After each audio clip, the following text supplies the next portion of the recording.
Welcome back, YouTubers, to another episode of Near Mint Condition. Today we're going to share with you guys our top 10 Marvel superhero stories. And not character-centric stories like Days of Future Past, but more like all the Marvel characters get together for epic epicness. Enjoy. And the Black Guy still dies.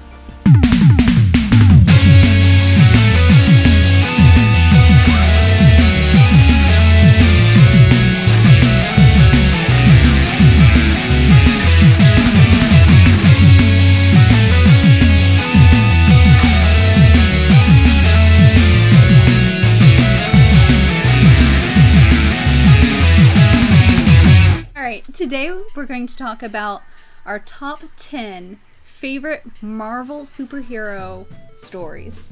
And not just stories with like one or two characters, the stories where they really brought all the Marvel characters together in an epic huge thing, epic event. And we're approaching it from the standpoint of a reader coming to it when these books came out. So I'm going to kick it off with a story called World War Hulk. So, World War Hulk was the follow-up to Planet Hulk. So Planet Hulk is when the Illuminati, not Obama and Jay-Z, but the Marvel Illuminati. No, that's the Illuminati. Professor X, Black Bolt, Doctor Trump? Strange, Iron Man. They ship off Hulk into space because they're like, Banner, we're tired of your shit. You're smashing buildings, you're killing people, and you're going off to space. They're going to put him on a planet, but he doesn't end up on the planet. He ends up staying in this gladiator planet, which ends up blowing up with his wife and his unborn kid. His wife's name and is... he blames the Illuminati for this. So he's coming to fucking Earth, and he's like mad as hell, and he's got his war-bound buddies with him, who are all about as strong as he is, but not really. We should jump in and say this is when it is Smart Hulk who almost never changes back to Bruce Banner, right? Yeah. Okay. Yeah, so Hulk is kind of taking over. Bruce Banner's weak. Smart Hulk's got this. Okay. So Hulk, and the first thing he does is he drops by the moon. He's like, I'm gonna go kick Black Bolt's ass. He knocks on the door. Where's Black Bolt? Medusa's like, oh, he's still in bed. Wake his ass up. I need to talk to him. So Black Bolt comes out. Black Bolt comes out. You know, Black Bolt can't talk because if he whispers, things blow up. And Hulk's like, you better do more than whisper. I came to hear you scream. He beats up Black Bolt, and by the end of issue 1, there's a hologram of Hulk, and he's calling out Tony, he's calling out Reed Richards, he's calling out all of Earth, really. And he's like, you motherfuckers blew up my wife and my kid. Look what I did to your punk-ass bitch, Black Bolt. He's like, I'm gonna come to Earth, I'm gonna use fucking Mr. Fantastic as a condom, and I'm gonna fuck you in the ass, Tony Stark. And this is exactly how it goes down. So he comes to Earth. And, you know, the Marvel superheroes like, oh, Bruce, calm down. And he ain't hearing it. So even She-Hulk, his own cousin, Jen, walks up to him, and she's like, Bruce, you need to calm down. And he's like, move, bitch, get out the way. Get out the way, bitch, get out the way.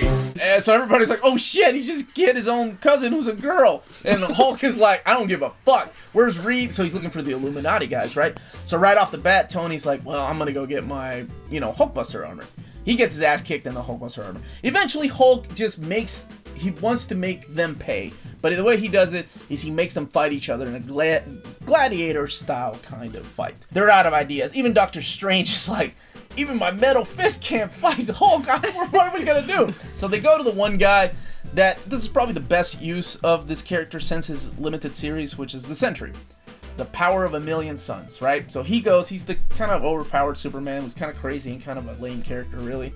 But he goes in, and he's like, all right, Hulk, we're going to have it out. They beat the shit out of each other. Hulk turns into a human.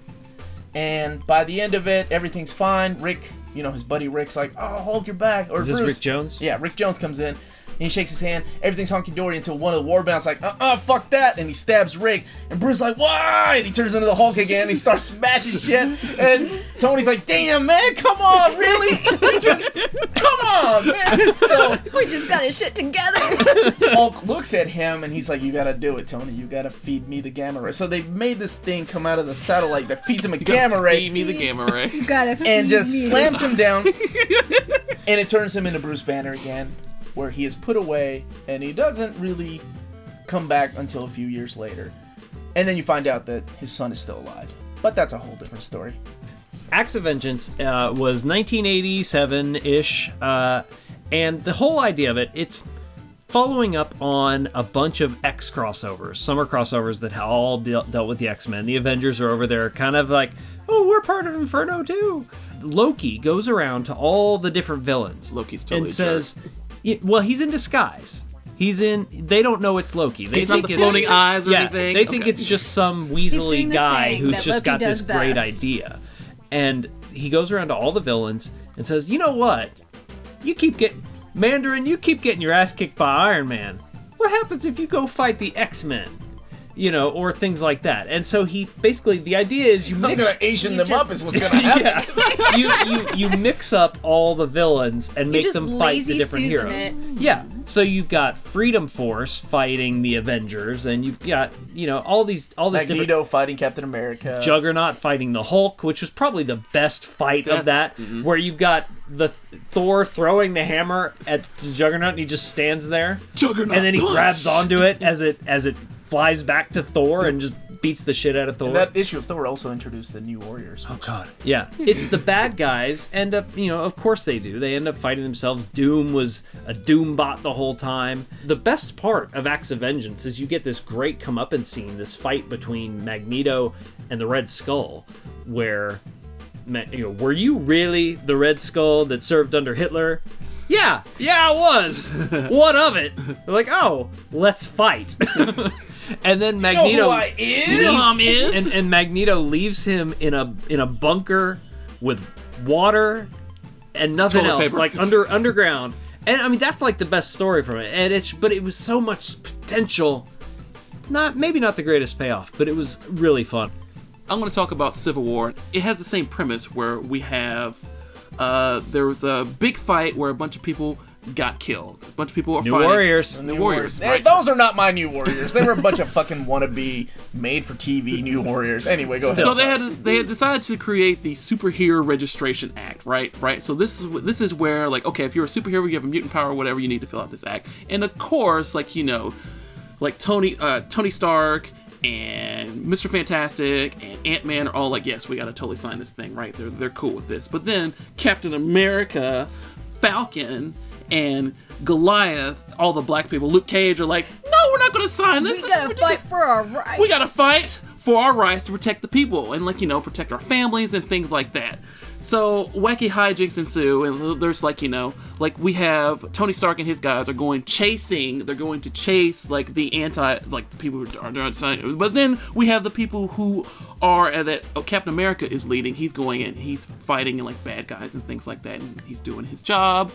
And then they get to a scene to where like Spider-Man's kind of in the middle, and like Tony Stark convinces Spider-Man to fight with him, and then Tony He also reveals his identity. he during reveals this. his identity, which again, dick move by Tony Stark. Spider-Man saw there's this big war, this big fight, and Ragnarok, who's a clone of Thor, goes in and kills Black Goliath. And I'm going to rant about Black Goliath later. So he kills Black Goliath, and Spider-Man's like, okay, this can't be good. You can't be killing your own people. So he switches over to the other side. But it doesn't matter because Tony Stark installed some shit in Spider-Man's suit to go and find and see what everyone's weakness is. As you do. Which is a dick move again, Tony Stark.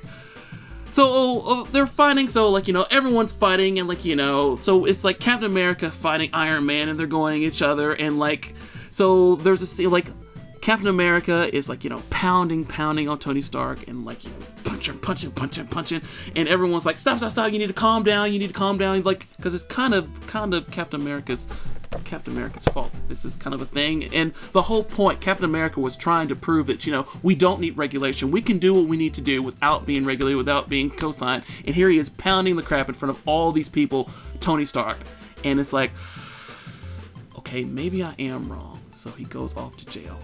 I'm going to talk about Age of Apocalypse. So this is the quintessential story for me where someone wants to do good, they want to continue their father's legacy, and it ends horribly wrong. So you have David Haller, Legion. Yeah. So Legion, he's like, you know what? I'm going to help my dad out. I'm going to go back and I'm going to destroy his nemesis. I'm going to do this great thing. It's all great in my head. And what happens? Fucks it up.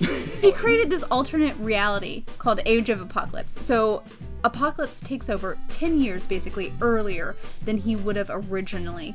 There's pockets of resistance here, there, but you've got the X-Men splintered, parted ways. You've got Magneto taking up Xavier's helm, and it kind of flips the original story on its head, where, you know, Magneto's like, you know, we need to fight. I mean, it's interesting dynamics. He's married to Rogue during this time. Cyclops, you're Mr. They have a kid named Charles. Cyclops, my most hated X-Men of them all, Optic Blast. Optic Blast. Optic Blast! Is technically working for Apocalypse. He's kind of rounding up humans, and they have these little breeding pens, and you have the mutants on one side over here, you have humans over here, and these mutants are ruling. They're the supreme class. And you know what's kind of cool about it is that you find out that Cyclops actually is going to betray him, and he's going to help out these humans. He's kind of fighting with the resistance, like Gambit and the Externals. And it's that 4-month span of these sort of like comics that have been flipped on the head of anything that you thought was going on with the original X-Men. They've changed it. And that's a quintessential area of when I started, and it tied in to the animated series because they had Bishop entering in that sort of little span of Age of Apocalypse. Annihilation Conquest. That's my next pick. Everybody praises Annihilation, which is amazing. If you haven't read it, you need to read Annihilation. Annihilation Conquest was the follow-up. So years after the Annihilation Wave, the Kree Empire is trying to pick up the mess that the Annihilus people did on them. Nova is also trying to help, but then he gets taken out by the Phalanx. They decided to assimilate with Gamora, the most dangerous woman in the universe. So she goes after Richard Rider, my boy Nova. And they get into this huge fight. Along comes Drax, he gets assimilated. So Nova is like, holy shit, I'm out of my league. I need to go get some help, because something big's going on.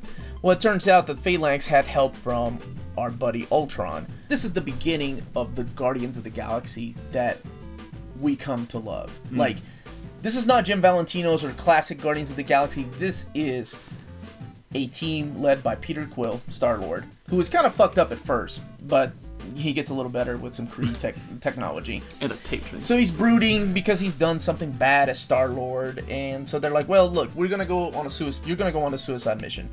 Pick your squad from these prisoners that we've got, and he picks Bug, and this is the first time that we see Rocket, Raccoon, and Groot kind of team up together. Mantis and then Deathcry. A few of them, and Captain Universe. A few of them get killed.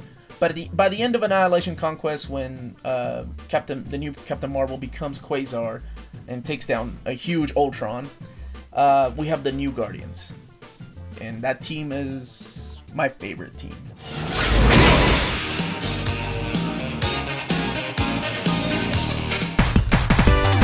Some Pym in him, right? Yeah. Right? And he uses his black guy powers, and eventually he Pym starts... particles, not Pym. Pym particles, man.